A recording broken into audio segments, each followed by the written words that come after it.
तो चलिए महाकुंभ का जिक्र कर लेते हैं। महाकुंभ का आयोजन हुआ है और बड़े पैमाने पर श्रद्धालु लगातार यहां पर पहुंच रहे हैं। हमारे साथ इस पर बातचीत के लिए यूपी के डिप्टी सीएम ब्रजेश पाठक जी जुड़ रहे हैं। ब्रजेश जी, बहुत बहुत स्वागत है आपका न्यूज इंडिया में।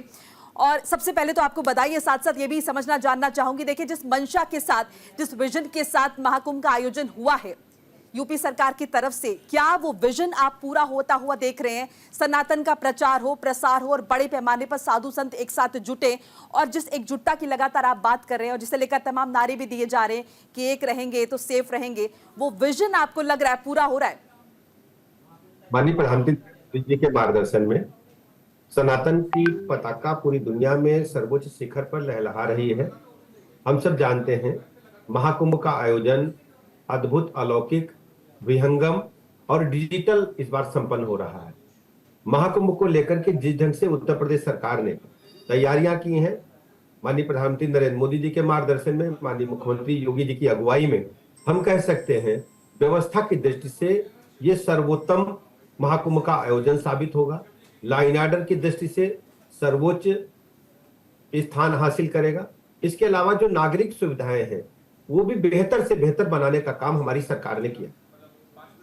ब्रजेश जी, ये भी जानना चाहूंगी, देखिए लगातार जिस तरह से यहाँ पर साधु संत पहुंच रहे हैं और कहा जा रहा है कि अब तक करोड़ों श्रद्धालु स्नान कर चुके हैं, लेकिन अखिलेश यादव का कहना है कि जो आंकड़े सरकार द्वारा पेश किए जा रहे हैं ये आंकड़े सही नहीं है, ये झूठ है, गलत है।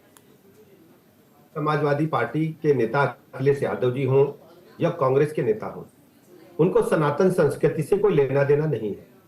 जब जब सनातन की बात चली है हमेशा इनके पेट में मरोड़ हुई, पेट में दर्द हुआ है। हम इनसे पूछना चाहते हैं, एक बार जाकर के अपनी आंखों से क्या आपने देखा है प्रयागराज की व्यवस्था को, महाकुंभ की व्यवस्था को?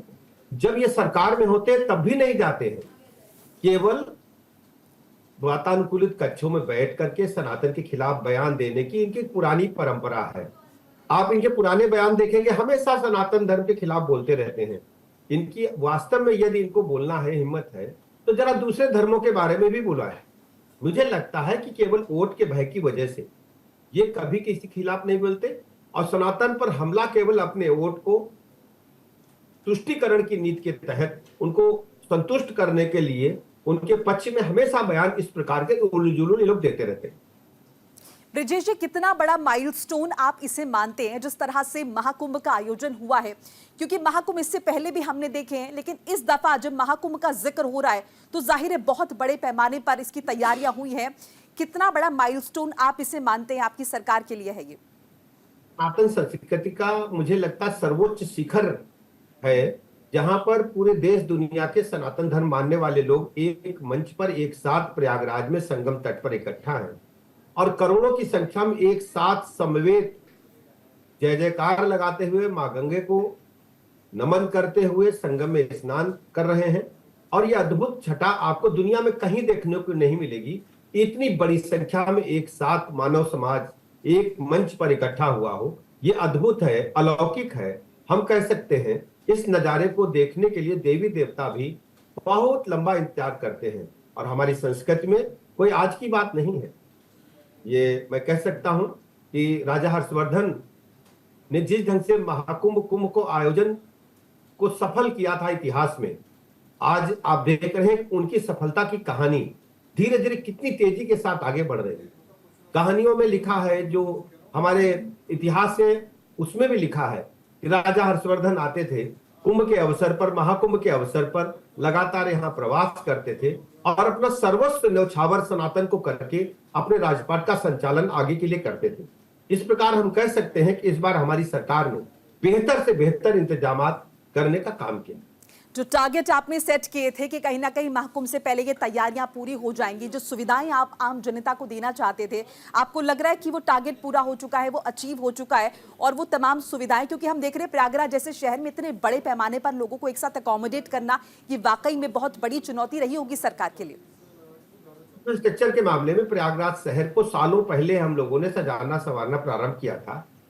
चाहे फ्लाईओवर्स बनाना हो, चाहे रोड का चौड़ीकरण हो, सौंदर्यीकरण हो, इसके अलावा जो संगम नोज है, जो जहां पर महाकुंभ का विस्तार हुआ है, उसको 3200 हेक्टेयर से बढ़ाकर के हम लोगों ने 4000 हेक्टेयर में किया। दर्जनों की संख्या में कांटून ब्रिजेज बनाए गए। इसके अलावा सड़कें चौड़ी की गई, पूरी तरह से इलेक्ट्रिफिकेशन किया गया, पीने के पानी को सभी जितने हमारे पंडाल थे, जो शिविर थे साधु संतों के, सबके शिविरों तक पीने का शुद्ध पेयजल पहुंचाया गया। कहीं कोई गंदगी खुले में ना हो, इसके लिए सीवर लाइन डाली गई। 1.5 लाख की संख्या में यदि टेंट लगे हुए हैं तो 1.5 लाख से अधिक संख्या में शौचालय बना करके महाकुंभ परिसर को स्वच्छ बनाने का भी काम किया गया है। इसके अलावा सुरक्षा व्यवस्था कई स्तरीय है कि कहीं कोई परिंदा भी पर न मार पाए। स्वास्थ्य सेवाओं को भी उच्च स्तरीय बेहतर बनाने का प्रयास किया गया है। 100 बेड का एक सेंट्रल अस्पताल है, हर सेक्टर में हॉस्पिटल्स हैं, 20 बेड के अस्पताल अरैल और झूसी साइड में बनाए गए हैं। केवल महाकुंभ परिसर में ही 600 से अधिक बेड मरीजों के लिए आरक्षित है यदि कोई स्थिति ऐसी उत्पन्न होती है, और पूरे प्रयागराज क्षेत्र में 6000 से अधिक बेड आरक्षित किए गए हैं किसी भी स्थिति से निपटने के लिए। 125 से अधिक एम्बुलेंसेज लगाई गई हैं, 7 हमारी रिवर एम्बुलेंसेज है। एयर एम्बुलेंस को भी हमने तय करके एयरपोर्ट पर खड़ा करके रखा है कि किसी भी स्थिति से निपटने के लिए हम अपने साधु संतों के साथ, जो हमारे महाकुंभ स्नान करने हमारे स्नानार्थी आ रहे हैं, पुण्य प्राप्त करने के लिए आम जनता के लोग आ रहे हैं, सबकी सेवा के लिए हम लोगों ने हर व्यवस्था संपन्न कराने का काम किया। अच्छा ब्रजेश जी, ये भी समझना चाहेंगे, देखिए विधानसभा चुनाव भी होने उत्तर प्रदेश में, तो क्या उस लिहाज से भी महाकुंभ का जो आयोजन है काफी महत्वपूर्ण हो जाता है कि कहीं ना कहीं लोगों के बीच ये संदेश भी जाए कि यूपी सरकार जिसकी बात करी है भारतीय जनता पार्टी की सरकार, वो एक्चुअल में करके भी दिखा रही है। उनका जी इस प्रकार के आयोजन को हम पॉलिटिकलाइज नहीं कर सकते। ये हमारी पहचान है और हमारी धरोहर है। हम अपनी धरोहर को, अपने इतिहास को, अपनी धाती को लगातार अपनी ताकत के अनुरूप, अपनी क्षमता के अनुरूप आम जनता के हित के लिए बेहतर से बेहतर बनाने का प्रयास करते हैं। और महाकुंभ सरकार नहीं तय करती, ये पंचांग में तय होता है और पंचांग के अनुसार ही तिथियां होती हैं। सरकार की जिम्मेदारी है कि अपने नागरिकों की सुविधा के लिए सारे इंतजाम करें। अच्छा ब्रजेश जी, से पहले हमने देखा राम मंदिर का भी इतने भव्य तरीके से निर्माण हुआ और उसके बाद वहां पर प्राण प्रतिष्ठा भी भगवान श्री राम के जिस तरह से हुई, लेकिन अयोध्या में जो रिजल्ट हमने लोकसभा चुनाव में देखे हैं, जाहिर है वो भारतीय जनता पार्टी के पक्ष में नहीं थे। तो क्या आपको ऐसा लगता है कि हम जैसे प्रयागराज में इतना बड़ा आयोजन हो रहा है महाकुंभ का, ये उस तरीके से आपके पक्ष में ना जाए विधानसभा चुनावों में? कुल मिलाकर किस तरह से देख रहे हैं आप इसे? स्पष्ट कर दूं, इसको राजनीति से जोड़कर नहीं देखा जाना चाहिए। प्रयागराज हो, अयोध्या धाम हो, काशी विश्वनाथ हो, मां विंध्यवासिनी का मंदिर हो, मथुरा हो, हमारे प्राथमिक एजेंडे में है इन सभी स्थलों को व्यवस्थित ढंग से रखना। करोड़ों की संख्या में वहां दर्शनार्थी आते हैं प्रभु के दर्शन के लिए, मां के दर्शन के लिए, और हमारी सरकार की जिम्मेदारी है देश दुनिया से जो लोग आ रहे हैं, उत्तर प्रदेश के लोग अपने अपने तीर्थ स्थलों पर जा रहे हैं, उनको हम व्यवस्थित रखें, सुव्यवस्थित रखें। यह सवाल आपको कांग्रेस और समाजवादी पार्टी के लोगों से पूछा जाना चाहिए कि अगर आपको वहां के लोग वोट नहीं देते हैं तो क्या हमारे धर्म स्थलों के आसपास शहरों का विकास आप नहीं करोगे, लोगों को नागरिक सुविधाएं नहीं प्रदान करोगे? मुझे अच्छी तरह याद है राम मंदिर बनने पर माननीय उच्च न्यायालय में मुकदमा था, सर्वोच्च न्यायालय में मुकदमा था, लेकिन अयोध्या धाम के डेवलपमेंट पर कोई रोक नहीं थी। समाजवादी पार्टी सरकार ने एक ईंट वहां लगाने का काम नहीं किया। तरह तरह की कोरी बयानबाजी करके लोगों को गुमराह करके लोकसभा चुनाव में इन्होंने वोट जरूर हासिल कर लिया होगा, लेकिन अब जनता प्रदेश की अच्छी तरह इनकी झूठ से वाकिफ हो गई है। इन्होंने खटाखट फटाफट सटासट कहते कि 8000 रुपए सभी महिलाओं के खाते में आने वाला, लोग गुमराह हुए। लेकिन अब लोगों को महसूस हो रहा वो ठगे गए हैं, अब इनके झांसे में नहीं आने वाले हैं, और सभी लोग माननीय मोदी जी के साथ, भारतीय जनता पार्टी के साथ है, माननीय योगी जी के साथ। अच्छा, आने वाले दिनों में आपकी क्या कुछ योजनाएं हैं सनातन को लेकर? जिस तरह से लगातार मुख्यमंत्री योगी आदित्यनाथ को भी हम देखते हैं कि जिस भी राज्य में चुनाव प्रचार के लिए वो जाते हैं, सनातन के विषय में जरूर वो अपनी बात रखते हैं। तो आने वाले दिनों में सनातन की ख्याति के लिए किस तरह से और कामकाज किए जाने हैं? सरकार की प्रतिबद्धता लोगों को सुख सुविधा देना है और उत्तर प्रदेश का चतुर्मुखी विकास करते हुए एक नंबर पर लाना है, $1 ट्रिलियन इकोनॉमी की तरफ बढ़ना है। उस दिशा में हमारी सरकार लगातार काम कर रही है और ये निरंतर प्रक्रिया है जिसको हम लगातार काम करते हैं।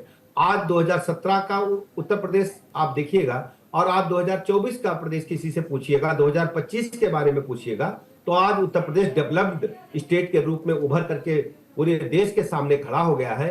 सर्वाधिक एक्सप्रेसवेज हमारे पास है, राउंड द क्लॉक बिजली लोगों को मिल रही है, स्कूल हमारे बेहतर हुए हैं, यूनिवर्सिटी की संख्या दुगनी हो गई है, मेडिकल कॉलेज 17 से बढ़कर के आज हमारे पास 65 से अधिक मेडिकल कॉलेज पूरी क्षमता के साथ, और 18 नए मेडिकल कॉलेज खुले हैं। बड़ी संख्या में नर्सिंग कॉलेज खुले हैं।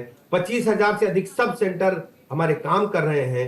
हमारे पास 3,500-4 हजार के लगभग प्राथमिक स्वास्थ्य केंद्र काम कर रहे हैं। 1,000 के लगभग हमारे पास सामुदायिक स्वास्थ्य केंद्र काम कर रहे हैं। बड़ी संख्या में डिस्ट्रिक्ट हॉस्पिटल्स काम कर रहे हैं। लोगों को बेहतर स्वास्थ्य सेवाएं मिल रही हैं। इंफ्रास्ट्रक्चर के मामले में हम नंबर 1 पर हैं। औद्योगिक विकास के मामले में भी प्रदेश तेजी के साथ प्रगति कर रहा है।